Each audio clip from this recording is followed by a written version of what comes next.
Another story I heard about myself. This one happened in high school. We had this teacher in high school whose kid went to our high school. His name was Mr. McNamara, and his son Jake McNamara went to our high school. He was a sophomore when I was a senior, so he was 2 years behind me. And Mr. McNamara was an asshole.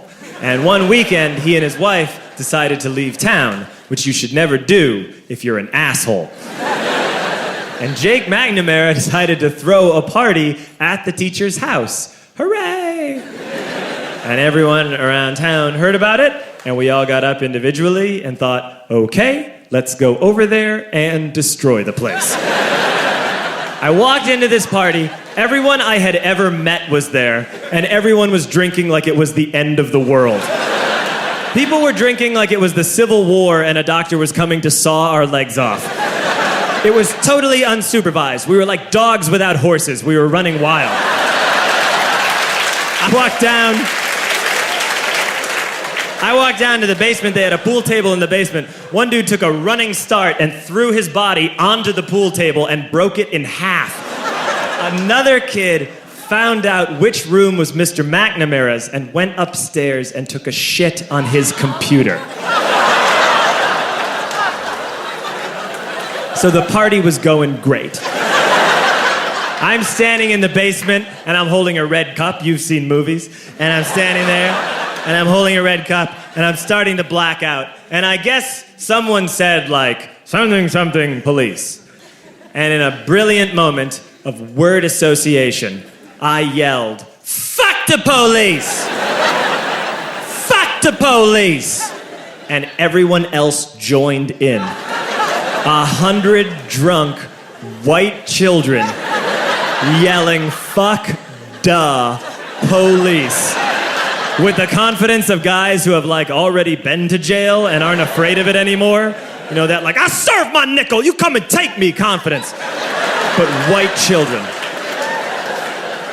The reason someone had said something police was because the police were there. So a Chicago police officer walked down the stairs and got to the bottom in the basement and looked out over a sea of drunk toddlers yelling, fuck the police, in his face.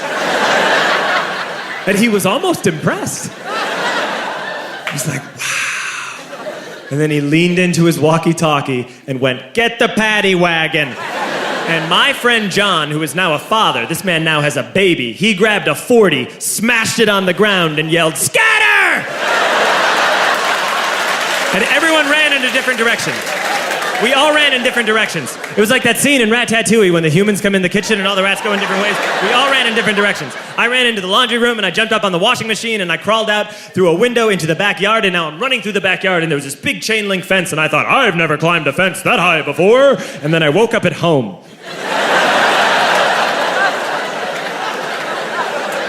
On Monday, I went to school because that's what we did back then. And I'm walking into the school building, and who do I see but Jake McNamara? And he says to me, hey, were you at my party on Saturday? And I said, no. You know, like a liar. And he said things got really out of hand. Someone broke the pool table. Someone took a shit on my dad's computer. But the worst thing, he says, the worst thing is that someone stole these old antique photos of my grandmother, and my parents are freaking out about it. And I had that thought that only blackout drunks and Steve Urkel can have.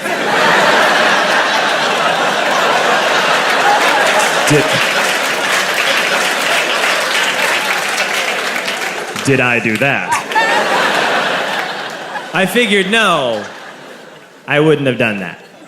But I was never sure until 2 years later. Relax.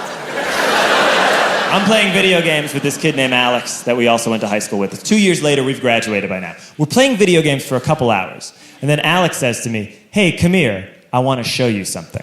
And he takes me into his bedroom. And then he takes me into a side room off of his bedroom. Never a good thing to have. And he shows me a tiny room that is covered wall to wall in stolen antique photos from different people's parties over the years.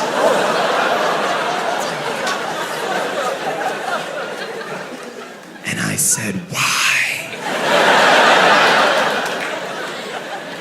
Why do you do this? And Alex said, because it's the one thing you can't replace.